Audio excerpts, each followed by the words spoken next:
নমস্কার, কেমন আছো সবাই? আশা করি সব ভালো আছো। মুম্বাইতে বসে যখন আমরা এই রকম জিনিসগুলো পাই, তখন মনটা ভীষণ খুশিতে ভরে যায়।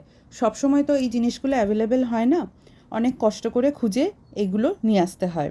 আমার কর্তামশাই একটা এত বড় মোচা নিয়ে এসেছে, কিন্তু মোচা তো একটা, কিন্তু রেসিপি মাথায় অনেকগুলো, কোনটা ছেড়ে কোনটা বানাই।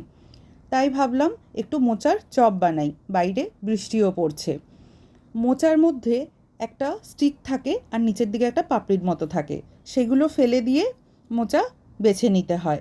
তোমরা অনেকেই মোচা কাটতে পারো, আর যারা পারো না তারা এইভাবে করে দেখতে পারো।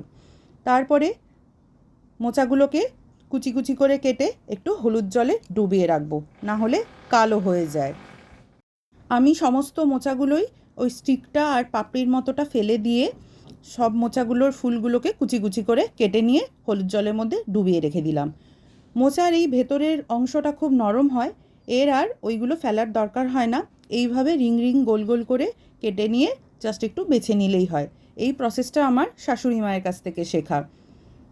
উনি আমাকে এটা শিখিয়েছিলেন, এইভাবে শেষের নরম অংশটা কেটে নিতে হয়। হয়ে গেছে আমার মোচা কাটা। সমস্ত মোচাগুলোকে আমি কেটে কুচিয়ে নিয়ে হলুদ জলের মধ্যে ডুবিয়ে রাখবো। এইবারে এই যে হলুদ জল আমি ডুবিয়ে রেখেছিলাম, এটাতেই আমি গ্যাস জেলে একটুক্ষণ ভাপিয়ে নেব। এর কষভাবটা জাস্ট চলে যাবে। হয়ে গেছে মোচা ভাপানো।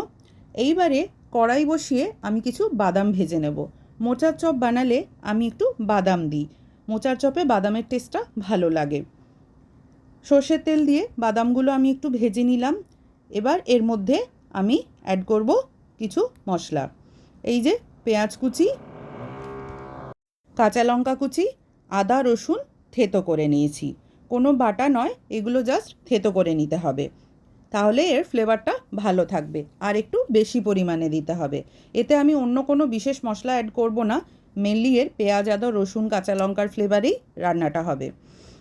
প্রথমে তেল দিয়ে তার মধ্যে রসুন আর আদাটা একটুখানি ভেজে নেব। তার ওপরে পেঁয়াজ কুচিটা দিয়ে দেব, আর কাঁচা লঙ্কাটাও সাথে দিয়ে দেব। ওর মধ্যে একটু লবণ দিয়ে সব কিছু ভালো করে একটু ভেজে নেব। বেশি লাল করে ভাজার দরকার নেই, জাস্ট একটু ট্রান্সলুসেন্ট হলেই হবে। এই যে জাস্ট একটুখানি আমি নেড়ে নিলাম। এর মধ্যেই আমি মোচাটা, যেটা আমি ভাপিয়ে রেখেছিলাম, ওটা দিয়ে দেব। দিয়ে এবার সমস্ত ওই পেঁয়াজ আদা রসুনের সঙ্গে ভালো করে মিশিয়ে নেব। এবার জাস্ট একটু হলুদ গুঁড়ো আর কাশ্মীরি চিলি পাউডার দিয়েছি। অলরেডি আমি কাঁচা লঙ্কা অ্যাড করেছি, ঝালটা যে যার বুঝে দেবে, সেই জন্য একটু কালারের জন্য কাশ্মীরি চিলি পাউডার দিয়েছি। আমি 5-6টা আলু সেদ্ধ করে স্ম্যাশ করে রেখেছিলাম, সেই আলুটাও এবার দিয়ে দিলাম। বাড়িতে আমাদের যে ডাল কাটা বা কিছু থেতো করার যে জিনিস থাকে, সেটা দিয়ে আলুটার সঙ্গে সব কিছু ভালো করে থেতো করে নিলাম। বাদামটাও দিয়ে দিলাম, আর দিলাম এক মুঠো ধনেপাতা দিয়ে সব কিছু ভালো করে মিশিয়ে নেব। আমার আলুর চপের, মোচা আলুর চপের পুরটা আমার রেডি হয়ে গেল। চলো, এইবারে স্পেশাল যদি আমি চপ বানাতে চাই, সেই জন্য বেসনের একটা টেকনিক রয়েছে, সেটা আমি তোমাদের দেখিয়ে দিচ্ছি। বেসন নিয়ে নিয়েছি পরিমাণ মতো, একটু বেশি করে জল দিয়ে একটু ঠিক করে বেসনটা গুলিয়ে নিয়েছি। এবার ওর থেকে আমি 2 ডাবু বেসন আলাদা করে তুলে রাখলাম। এবার ওর মধ্যে লবণ দিলাম, একটু ফেটিয়ে নিলাম। এবার এর মধ্যে হালকা একটুখানি, খুব কম সামান্য খাবার সোডা অ্যাড করব। বেকিং পাউডার নয় কিন্তু, খাবার সোডা, বেকিং সোডা যেটা হয়। এইবারে আরেকটা যে ব্যাটার রয়েছে, সেটার মধ্যে খাবার সোডাটা আমি একটু বেশি করে দেব, নুন দেব, আর এই ব্যাটারটা খুব পাতলা করে করব। তার জন্য একদম জল দিয়ে দেব, দিয়ে খুব পাতলা করে এই ব্যাটারটা বানাবো। তাহলে একটা ব্যাটার হলো আমার খুব ঘন, আরেকটা ব্যাটার হবে একদম পাতলা। একটু গরম তেল দিয়ে দিলাম, কারণ এটা আমি 2 কোটের চপটা ভাজবো। যখন আমি স্পেশাল চপ ভাজি, তখন আমি এইভাবেই ভাজি। আর যদি তোমরা 1 কোটে ভাজতে চাও, তাহলে ওই ভারী ব্যাটারটার মধ্যেই একটু বেশি করে খাবার সোডা দিও। কিন্তু একবার এই 2 কোটে চপটা ভেজে দেখো, তাহলে যখন তোমরা একটু স্পেশাল কাউকে খাওয়াতে চাইবে বা স্পেশাল বানাতে চাইবে, এইভাবে 2 কোটিংয়ে চপটা ভেজো।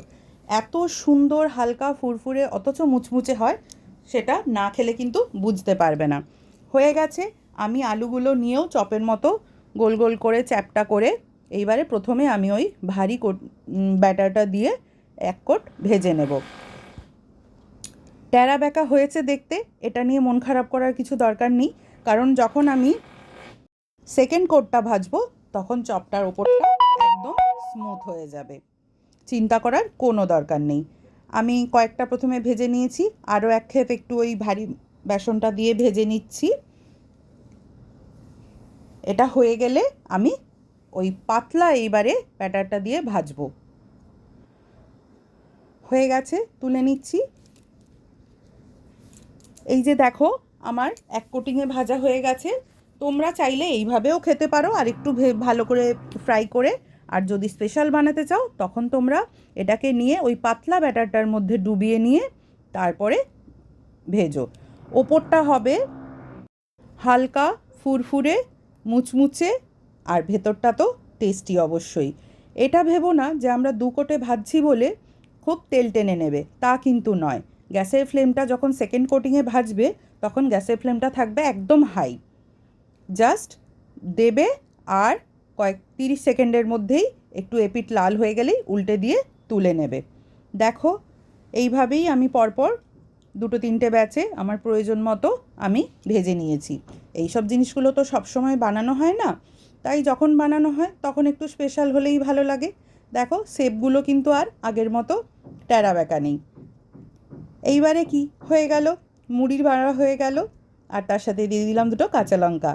কি কার কার খেতে ইচ্ছে হচ্ছে দেখে চলে এসো আর নিজেরাও বানিয়ে দেখতে পারো।